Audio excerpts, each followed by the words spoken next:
Hey, Deliberate Leaders. I am your host, Allison Dunn, founder of the Deliberate Leaders podcast, executive coach, and owner of Deliberate Directions. Today, we are bringing you an expert interview in the area of marketing with a specific zone of genius being medical practices. I am very excited to introduce Jennifer Thompson.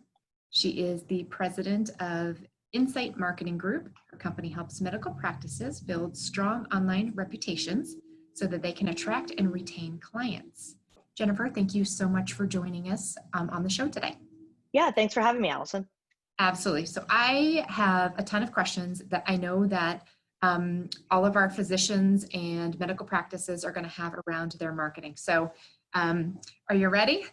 Ready to go. Okay, so let's first understand, what kind of medical practices do you focus on? Is there a specific suite that you... Yeah, absolutely. So we run the gamut on specialty, but mainly I find that we do more specialties that are really competitive. So a lot of orthopedic, a lot of ophthalmology, a lot of plastics, a lot of ear, nose, throat type of practices. And then we have a sweet spot serving independent physician groups. So we don't work necessarily with hospital-owned physician groups, but we really focus on keeping kind of the small business, even if you say like a small business is 30 doctors, but keeping them private and keeping them able to run the business kind of in line with why they got into business for the first place. And so we have a couple of outlier clients, but for the most part, about 90% are independent physician groups across a handful of about a dozen specialties. Okay, fantastic. So a real true niche is what I would consider that to be for focus. What kind of marketing services do you provide, so that I don't ask a question that is not in your area of service? Yeah, so we do pretty much anything and everything related to the digital footprint.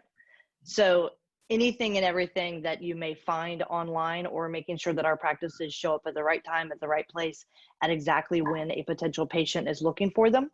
And then we also do some top level strategy work and kind of business development work for practices that are looking for like partnership opportunities or strategic relationships within their particular community. But our bread and butter is really working on the digital side of things and making sure that, you know, when somebody's looking for a physician, that they're showing up when they need to show up. And what would you consider to be what you see as the top problem when looking for medical practices and reviewing them? Like, what are some of the top problems that practices just aren't doing well? It's making sure that you have a handle around what other people are saying about you. Because I think physicians, you know, they think they put up a website and, you know, their directory listings are correct on Google, but then they get frustrated when somebody has an experience and they decide to publish it online, whether it's on Yelp or Health Grades or Google or RateMDs or, you know, whatever you name it. You know, most of the time it's not even about the physician, it's about a staff member or something that's going on at the practice. But you know, physicians are people too, and they really take it to heart. And so I think that sometimes they put their head in the sand and don't want to get their hands truly around the digital footprint. And so much of what we're doing now is choosing our providers based on what other people are saying about them. You know, we have the ability to do that now. So I agree. I work with a number of medical practices, and I would agree that they don't have they take it really personally when there's a bad review, and then they don't know what to do about it. So how can you fix this type of problem where the review is damaging you? What would be the steps that you would help someone through? So I really the first thing I always suggest to people is to make sure all your directory listings are claimed, so that when something negative comes up, you have access to your profile. Because maybe you didn't want to sign up doc on these websites, but the fact is they're pulling from the NPI database, and it's updating information twice a year, and you need to go in there and make sure that your info is accurate and you have your logins and your passwords and things like that. That's really like, if there's one takeaway, do that, because it doesn't cost you any money, but it's something that you really need to be doing. And then the next is, you know, I've been doing this about 15 years, and you know, over the years, reputation management has changed so much. You know, it used to be where you really would just update the profile and leave it at that. But now there's so many reviews out there. Like I have a practice that I was looking at their numbers this morning. They have about 10,000 reviews online, across about 30 different providers, and when you're in business 45 years, that starts to build up. So what we did for them a couple of years ago is that, the docs would come to me and they do a lot of work comp, like they're ortho guys, and they do a lot of work comp, and they would come to me and they would say like, Jen, what can you guys do? Like, I want to get rid of these negatives. And finally we were like, well, let's find out what the negatives are telling you. So I really am a big believer in taking that data that's out there in the public domain and pulling it down and evaluating it and doing what we refer to as a sentiment analysis. And docs love data. They can pull this data themselves and see what the reviews are telling them. 9 times out of 10, it's not anything to do, for the most part, it's not about the provider experience. It's about something going on at the front desk, something going on in billing, something going on about not wanting to return to work or getting access to opioids or something of that nature. And I think that practices that will take that data, analyze it, push the outliers away, and then hone in on the root of the problem for negative reviews, they're the ones that are best positioned. And so it's, there's a lot of things you can do to make sure your profiles are clean and to make sure your digital footprint is the best it can be. But the bigger kind of conversation is pulling what that data is telling you offline and looking at what you can do internally at your practice to become better, to deliver a better patient experience. And so that's kind of where the evolution has been going. And I'm seeing more and more practices are willing to start looking at it this way. I appreciate that perspective because any type of feedback is a gift. And just to figure out, not to discount it and say like, make that go away, or how do we, bury it, but what is it actually telling us? I think that is excellent advice. And it does sometimes create the changes that the practice needs to stay or grow to the next scale, to the next level, for sure. What have you found to be the, I don't want to say most popular, but like, how do your doctors, how did the clients come to them? Like, what is the digital footprint most common portal of entry? It is 100% what other people are saying about the practice. Okay. So it is 100% online reviews. And I mean, it all has to kind of match up. You have to claim all these profiles out there, because whether you want them or not, they're there, and your potential patients are looking at them to even find your practice. Even if they're being referred to your practice, the first thing somebody's going to do is go online and see what's been said about you. And the very first thing that's going to show up 9 times out of 10 is a Google listing or something from Health Grades. Then your website's going to show up. And so I think that that's the point of entry. And we're seeing data to support that is only going to grow. And so if you're going to invest in one thing, invest in, those kind of that patient experience and the reviews online. You are referring to recommending claiming their profile listing.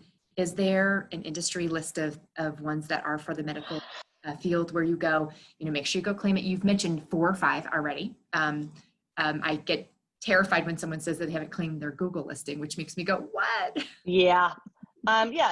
Look, there's like 70 to 100 different websites at any given time. And I think for a physician, nobody would expect a physician to claim all of those sites. Mm-hmm. But the way that it works is you have a handful of the top sites that show up on the first page of Google. If you're only going to worry about a handful, just worry about what's on that first page, maybe go into the second page. And then those larger directory databases kind of trickle down to the others, because the others are pulling data from those. So if you focus on that first, maybe second page of Google, I think you're going to be okay. And then let's be honest, doctors don't love spending money, but there are many services out there where, it's a very good investment and a very small investment, less than a good bottle of wine per month, to have this handled for them. And there's plenty of companies out there that do it. And so if a doctor doesn't want to do it, I highly recommend paying someone to handle this for them. Okay, so you kind of took it in a slightly different angle regarding the paying part of it. So paying someone to manage your profiles and your listings and claim them and manage them. Are there any listings or profile directories that you'd suggest paying to be listed in them? Not really. because Okay. I really wouldn't. So I get hit up, my clients get hit up all the time to pay for like enhanced listings within. But let's be honest, I mean, if I was going to go look for, let's say I get a recommendation for a cardiologist and they tell me I got to go see Dr. Smith. Well, the first thing I'm going to do is I'm certainly not going to go to some third-party website to look at something that, as a halfway educated consumer, that I probably know is a paid listing. I'm just going to search something online and I'm going to see what shows up. And I really think that what shows up on Google and what's on the, the top of the bar and on the right side of the bar, and then even take it a step further. Let's say I need a cardiologist for my son. Well, where am I going to go? I'm going to maybe do a search online. I'm going to talk to somebody like a doctor, but I'm also going to go to social media and I'm going to ask people on social media for a recommendation. And we're seeing that more and more now. And so, would I pay to be listed? Probably not, unless I really could understand the hard data. I would focus on the organic listings. Okay. Excellent advice. One of the things that we have in common is your website suggests that you also offer employee engagement, which is an area that we offer. So explain to me how that fits in your suite of services, and how does that go alongside marketing? Okay, so kind of alluded to it before. So I have this really large orthopedic practice, and I always use them as the example because they were the first one to kind of be the guinea pig. And they came to me and multiple doctors said, "Can you remove these negative reviews?" And I said, "No, I cannot. There's things that we can do to push them down, but I can't deal with all your problems. Like we have to get to the root of it." And that led us to pulling down their 10,000 or so reviews and doing a full analysis on what the data was telling us. And this was kind of happening at the same time that we were, so I'm in Central Florida, and we were pretty much at full employment. So, employees would jump ship for 50 cents an hour. It's a different environment at this moment, but, big picture is that we were pretty much at full employment. So how do you engage employees and provide them some training? So we really created kind of an employee engagement platform that focuses around patient experience training and then basic customer service and working together as teams. But it's all driven as a result of what that sentiment of the online reviews were telling us. So the reviews were telling us we needed to focus on phone skills, on front desk skills, like basic customer service. We were having an issue with older populations and younger employees and vice versa. And so we created like an on-demand training that is literally delivered in 10 minutes or less per employee. And what we do is we create a marketing program that's an internal employee marketing program within the practice. So the employees earn swag and there's contests, and it's all built in a learning management system, all kind of around this idea of we focus on the patient experience. And then in turn, we watch how those reviews trickle upward or downward to measure whether or not the engagement efforts with the employees are working. And the gentleman from this practice, the CEO, and it's about a 30 provider practice, he and I actually presented at the state conference this past year. So about 6 months ago, talking about kind of the outcomes from that year-long experience of really engaging their employees and looking at how we were able to move the needle from, mediocre reviews to really positive reviews. And when you have 10,000 reviews online, it takes a lot to move that needle. And so we tracked internal KPIs, whether or not employees were willing to refer the employer to a friend or a family member. And then we looked at those online reviews to kind of track if it was working or not. And so that's how engagement kind of works in marketing, because ultimately you can throw all the money you want out there in the world. But if you really just focus on your people, they'll do your marketing for you. But they have to understand like where they fit into the big picture. Mm-hmm. I think it is very relevant. So thank you for describing that, understanding that the way that your practice is growing is coming through what people are saying about you online. And if your internal team is providing an experience that doesn't make people say good things, engagement is, it's a very holistic approach. So fantastic. That's excellent. I am constantly coaching on why it's so important to be proactively asking for reviews, not in like a campaign or a contest or anything like that, but finding a respectful way to encourage patients that you are providing an exceptional experience to say good things about you in your reviews. So what is the most respectful way that you found to coach people to actually ask for them? So I have stopped trying to get providers to ask for reviews. Okay. Completely stopped, because they are not salespeople, No. or they would have gone into a different business. And they get really hesitant about asking this person over another person. And so we kind of go at it two ways. One is, I think that to be successful with your practice, you need to have a robust website that allows you to go in and make changes all the time, that make it easy to make changes and to grab that data. So for every client that we work with, we try to create like an internal feedback page. And then we ask people to give us their feedback while they're in the practice. So if they're sitting in the waiting room and they feel like they need to get something off their chest because it's just not up to par, we provide them a direct URL that they can pull up on their phone if they want, or they can talk to anybody. And we encourage people to leave feedback. And we do this so that we can internal capture whatever the negative is, because 9 times out of 10, people just want to like get something off their chest. They don't want to go online and bash you. They just want to get it off their chest.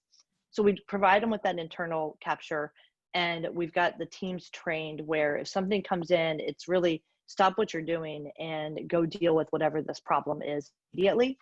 And usually we can prevent the negatives from going online when we're really proactive.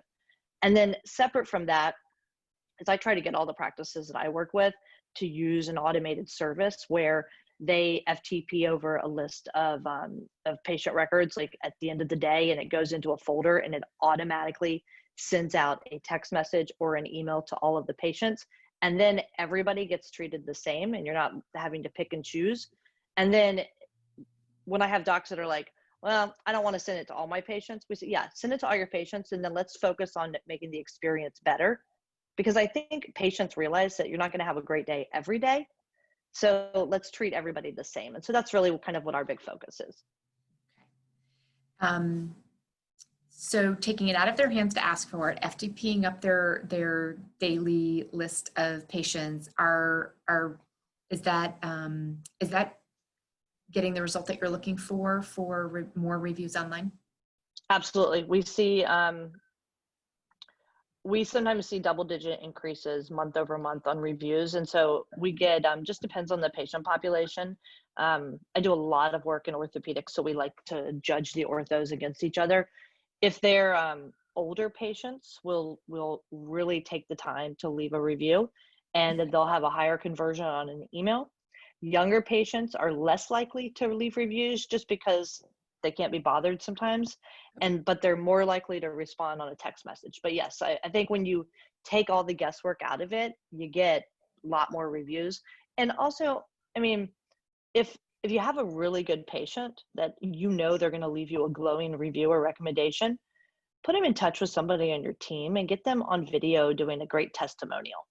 Because I'm a big believer that as a doctor, most of the times you'll go to a physician's website and you'll see like they've got this credential, they're double board certified in whatever, they got their fellowship training here, they worked with this sports team. I think that's all fine and dandy, but I expect all my doctors to be board certified, to have the excellent training, and to have all the awards. The only real differentiator is what your patients are saying about you. And so if you really have somebody that's above and beyond, ask for a patient story, and then get that patient story and use that in your marketing. And if you have 5.0 star ratings and 4.5 star ratings, use them in your marketing, because lean into the patient reviews, because that's your differentiator. And this applies in healthcare, outside of healthcare, and anywhere. There's nothing that special about your business. What's special is the way that you make people feel and how they feel when they walk away. So let's say someone walks away not feeling so good, and they go on to do a really bad or a very reflective review of how they felt about their experience. What's the best way to follow up with a patient that has expressed themselves upset online? I'm not sure there's a best way, but I think the quick down and dirty is you you acknowledge that something has happened. Like you acknowledge that there's a review, and you never acknowledge that they're a patient. And you say, if you'd like to talk about this, here's a backline phone number, even if it's not a backline. Here's a direct number and the person you need to talk to. We really hope you'll give us a call. I had a patient this week down in kind of a rural area who, so we're talking right now, and we're like in the midst of COVID, and the patient was just beside himself that he was forced to wear a mask at the practice. And he's like a 75-year-old guy in a, like, they're kind of in a rural area, but they're surrounded by some big urban areas. And I mean, just beside himself. And it was one of those 4-inch long negative reviews about how dare the practice tread on his rights. You know, and it was one of those things like, you know, we're sorry you feel this way. Here's the back office number to call. By the way, here's the CDC guidelines for, you know, staying in business. But I think you have to acknowledge it and walk away. And it's not so much to make that patient necessarily feel better, because I'm not sure there's anything you're going to do to make them feel like that you're all on the same side. But it's about what that next patient is going to look at, and if they're going to acknowledge that you saw that or didn't see it. Okay, that makes sense. What would you say? I assume most of your medical practices are on a smaller team side, or at least you have at least some that represent not a big staff, not certainly marketing experts in any way. What are the top 2 to 4 marketing tasks that they should tackle up front that you'd recommend? Yeah, I think first and foremost, get your hands around all the directory listings and the things online that you need to make sure that your data and your information is current. So if you were going to do only one thing, make sure you do that. Number 2 is I would invest energy into making sure that you have a decent website that allows you to go in and make changes, and you don't have to pay hand over fist money every single time you want to make a small change to your site. It should be something built in a CMS, like a content management system. WordPress, there's plenty of them out there. But you need something that's robust enough. If you can work in Word, you can work in WordPress, the basics. And then I would say invest in some regular content development. I'll go back to my orthopedic example. You know, all the orthopedic guys are out there really wanting to make a push for outpatient joint surgery right now. Like, it's a big deal for them. Well, you don't need to invest tons and tons of money into coming up with good content. Get somebody who's 2 hours post-op that's willing to sign a photo release, showing them walking down the hallway and saying, you know what, I'm walking. I was just on the operating table 2 hours ago. This is the best thing ever. And then they go home. Like, that's easy content that sometimes we don't think about it. We have a very powerful computer in our pocket, and people are sometimes afraid to use it. And that cell phone gets great video, and video does fantastic. And then finally, I would say, and I'm seeing this so much right now as it relates to how do you market like in this COVID environment, and invest in audience building on social media. Don't just invest like in putting stuff out there, but I find that there's a huge difference between being on social media and being in social media. And being on it is scheduling things and maybe putting up like, you know, whatever your latest blog post was, and, you know, Monday, Wednesday, and Friday, you have something going up on social media. But being in it is responding to reviews and asking for recommendations and participating in conversations and using it to engage employees. And right now in this environment that we're in, those practices that invested time to be in social media are leaps and bounds ahead of everybody else, because they have a direct connection with their patients, their employees, and any audience that's out there looking for them. They're having that one-on-one conversation. Whereas the other ones who just kind of said like, yeah, I'm on social media, they're not able to see kind of the return on those years of investment, and they're losing ground as a result. And so I would update my listings, make sure I have a decent website, invest in a content schedule, and then I would invest my time in social media, maybe not my dollars. Excellent pieces of advice. Thank you. In the review world, getting online reviews, which I know is one of the things that you do, is you handle like an online reputation management, correct? What are the rules? What are we allowed to do and what are we not allowed to do when trying to get legitimate reviews and then they still don't put them up for some reason?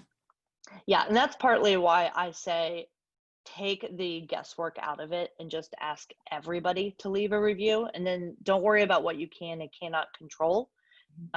Focus on making those incremental improvements with your staff and making the experience good, and it will pay off dividends. You can't pay people to leave reviews.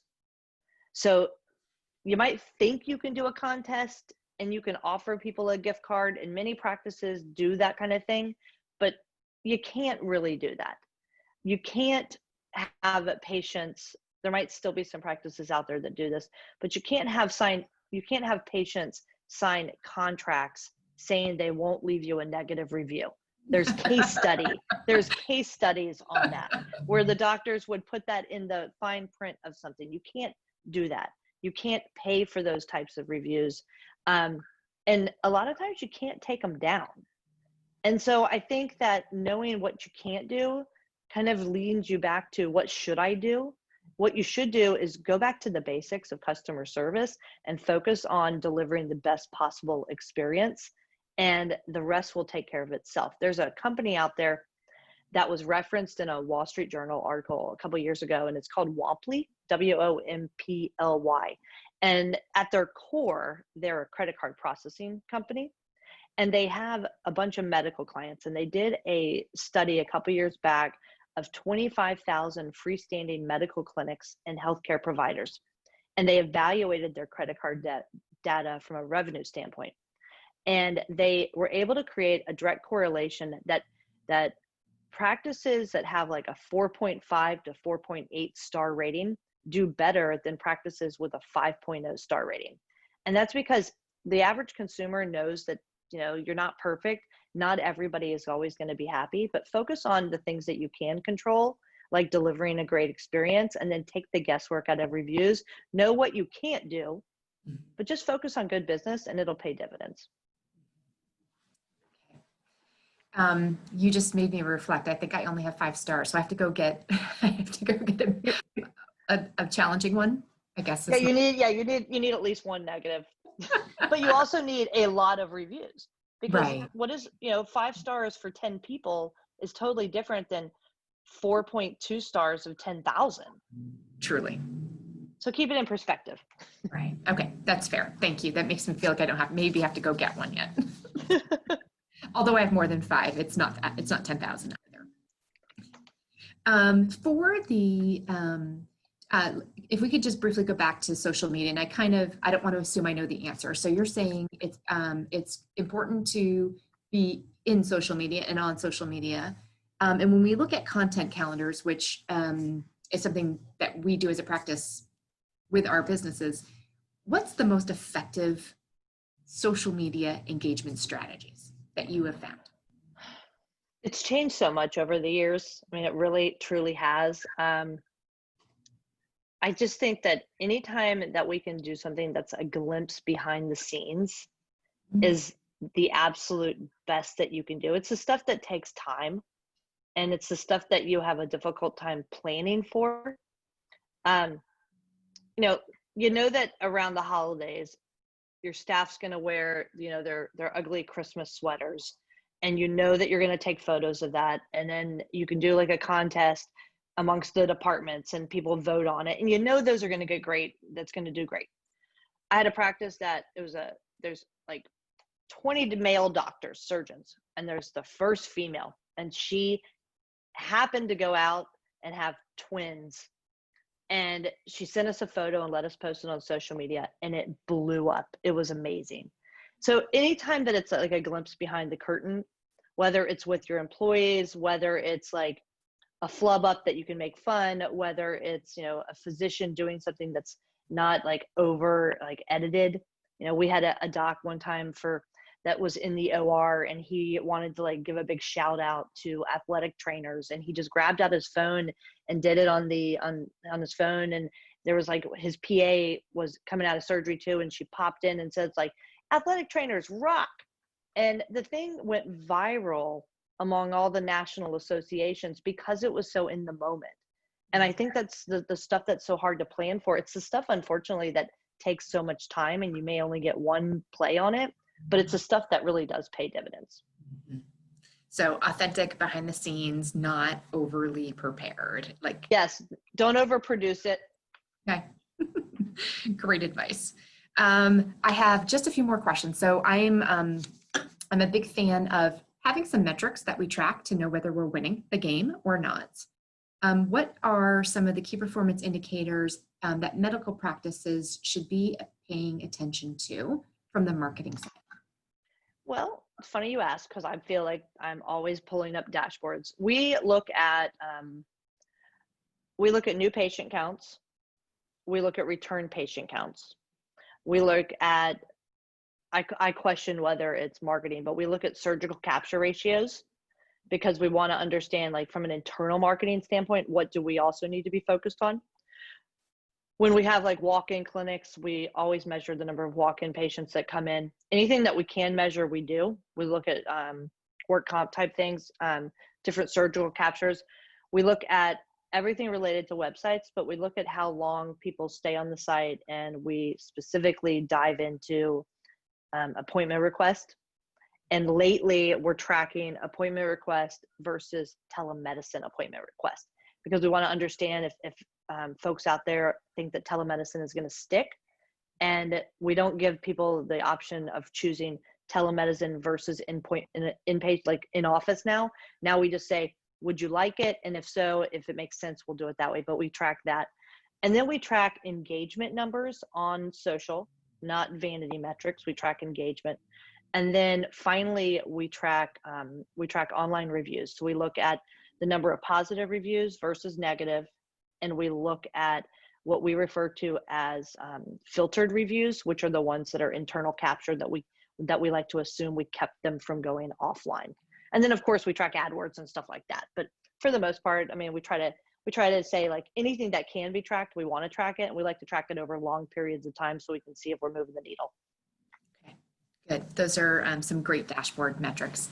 I just want to give you also a quick shout out. You have a doctor marketing tips podcast, which will be included in the show notes for this particular episode. But Jennifer, I did want to give you an opportunity if our listeners wanted to find out any resources that you have or connect with you, what is the best location for them to do that? Yeah, absolutely. So we have the Doctor Marketing Tips podcast. I feel like I just recorded episode 300 this morning. You can find that on iTunes or any of your favorite podcast players. And then I would say the best way to connect is visit my website, which is Insight, INSIGHT, M as in marketing, G as in group.com. I'm big on just giving out free stuff. And so if somebody really wants to figure out marketing for their medical practice on their own, there are guides and calendars and templates and anything and everything that you can imagine. And anybody can download it and give it to their staff. And it is all theirs, free to go. And really will give you the foundation that you need to get started marketing your medical practice. Fantastic. Jennifer, I appreciate sharing all of your great tips and suggestions and expertise here on Deliberate Leaders today. And I encourage our listeners to go and listen to the Doctor Marketing podcast. So thank you so much. Be well. Thank you so much, Allison. Appreciate it.